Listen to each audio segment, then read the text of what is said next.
Good evening, Bahamas. Coming up tonight, the Attorney General slams the boycott by members of the opposition. The sick-out by BGC employees continues. 6 charged in one big credit card scam.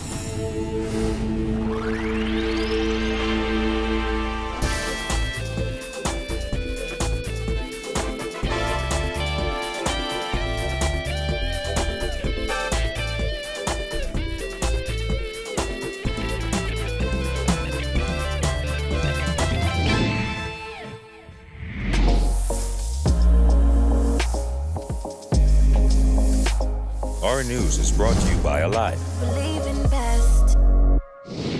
Welcome to Our News and thanks for joining us. I'm Kyle Joaquin. Attorney General Carl Bethel is accusing PLP MPs and senators of trying to intimidate the government and prosecution services in the country after PLP leaders announced that the party will boycott the House of Assembly and Senate. Bethel slammed the opposition in the Senate this morning, saying their action is a cause for concern. Jasmine Brown reports. Bethel was direct in his criticism as he insisted the opposition's actions in the upper and lower chambers are simply unacceptable. With regard to certain events that happened yesterday, where the opposition withdrew their services, that I am somewhat concerned that the opposition forces seem to be seeking to use their posture in Parliament by boycotting it as some point of leverage to forestall or intimidate the government and to intimidate particularly the prosecution services of this country. PLP senators walked out of the upper chamber on Thursday. A day earlier, PLP MPs did the same in the House of Assembly. Opposition senators did not show up at all today. The PLP has announced it is boycotting parliamentary proceedings following the recent arrest and arraignment of PLP supporters, including a former urban renewal official. Bethel says while it appears the opposition is trying to force the government's hand, legal matters should play out in the courtroom. This is absolutely unacceptable in a civilized democracy. If there are legal disputes in the courts, they are fought in the courts. PLP Senator Fred Mitchell said on Thursday that the party is taking a principled stand. Davis has accused the government of abusing its power. Bethel refuted that claim and insisted the government created the independent, constitutionally protected Office of the Director of Public Prosecutions to remove the stigma of political interference. If I, as Attorney General, wish to give an order to the Director under the Constitution, it must be defensible in law, clear, transparent, in writing, and gazetted. And so all I have to say is I trust that the Bahamian people can see politics being played when politics is being played. Reporting for Our News, I'm Jasmine Brown. The AG also pushing back at the European Union, slamming them for what he called their unwarranted, prejudiced, and indefensible decision to blacklist the Bahamas.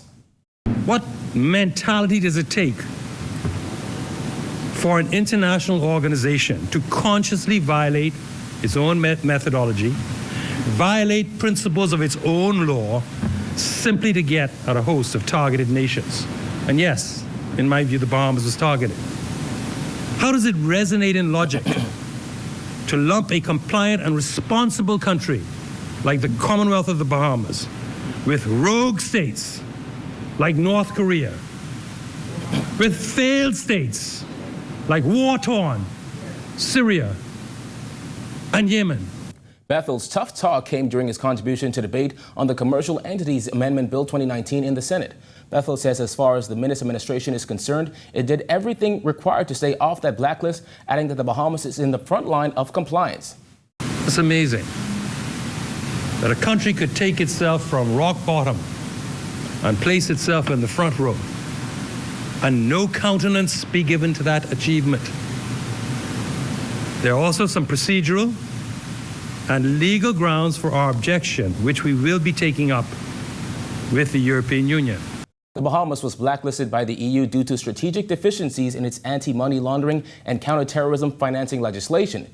The EU's move came weeks after the AG and Prime Minister Dr. Hubert Minnis traveled to Brussels. During that trip, the Prime Minister and Attorney General met with high-ranking officials of the EU. Bethel said it now appears that despite that trip, it appears the EU was hell-bent on blacklisting the Bahamas. I was in Brussels for a week, meeting with significant officials on this matter, including the Director General for Justice, and I gave them copies of our law.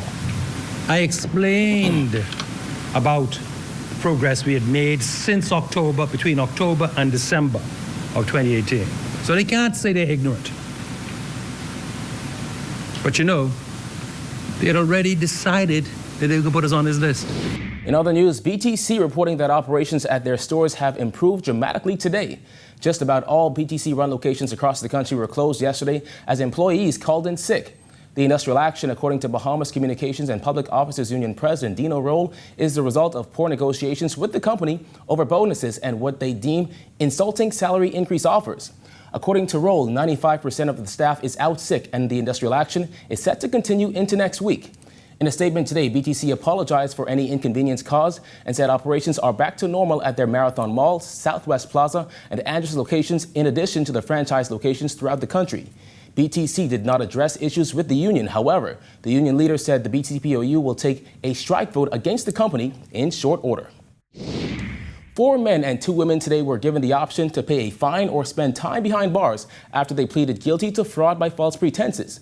They were all convicted of being a part of a credit card fraud ring that left one woman more than thousands of dollars short.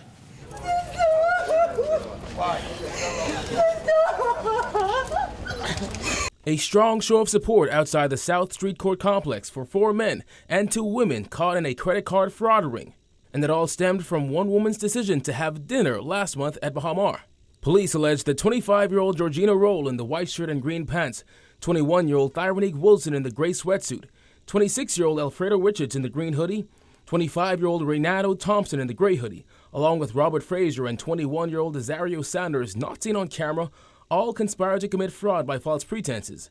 They all pleaded guilty. The youngest, Desario Sanders, also pleaded guilty to 4 counts of abetment to fraud by false pretenses for aiding Robert Frazier and Georgina Roll in obtaining items from Gucci and 2 jewelry stores totaling nearly $10,000. Thompson, wearing the gray hoodie, pleaded guilty to 2 counts of abetment and 1 count of receiving, admitting that he received a pair of Gucci slippers valued at $166, the property of Gucci on Paradise Island. In pleading guilty to fraud by false pretenses, Georgina Roll admitted to using the credit card to purchase items from Gucci, Crown Jewelers, and Solomon Supercenter. Meanwhile, Alfredo Richards in the green hoodie pleaded guilty to 4 counts of abetment for assisting Roll.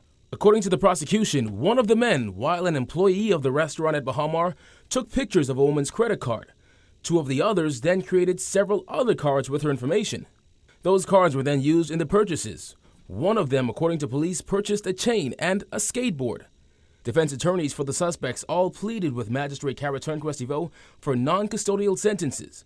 The lawyer for Georgina Roll said she's only 25, has a child, and is a student at the University of the Bahamas. Meanwhile, the attorney for Saunders said he's only 21 and apologizes for, quote, the stupidest thing he's ever done in life. In the end, the magistrate gave them all fines ranging from $500 to $1,000 on each count, or a year in prison on each count. Additionally, they must each pay the complainant, in this case the woman whose card they used, $1,800, with $1,000 to be paid for them to be released from court. The $800 balance must be paid by April. Several government agencies could be right-sizing their departments. Transport Minister Renwood Wells singled out the Post Office, Port Department, Road Traffic, and the Met Office as sectors where they are looking to fix deficiencies. With more on this, here's Jillian Gray.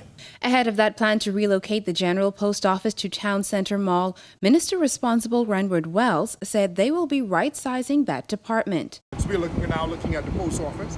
We're having to right-staff the Post Office because it's been deficient in so many areas, and now that we're moving into the Town Centre Mall, we're going to need persons to be able to be in the Post Office to have it fully operational.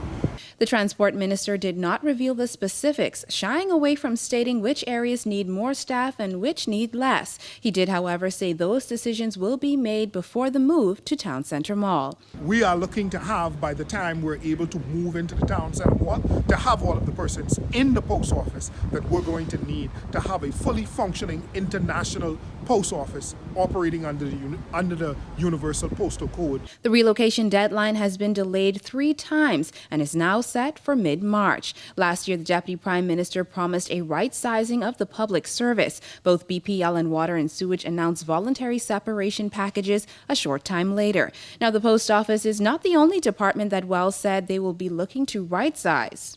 We need the gentleman who was in charge of the mailboat has now reached retirement, and we're having to find individuals to bring in to the mailboat section. And so you will find that throughout the government departments, there's movement, there's shifting, there's opportunities for us to right-size these departments in order to be able to get the results we're seeking to get. Now, And we asked the Transport Minister if any of the current movements in government departments is due to misconduct. He said this. because this is for us simply an opportunity to be able to right-size the road traffic department, right-size the port department, right-size the post office, right-size the Met office, No and concerns of right-size. impropriety in the road. This is an opportunity for us to right-size the road traffic department, right-size the port office, right-size the mailboat department, and the Met office. Reporting for our News, I'm Jillian Gray.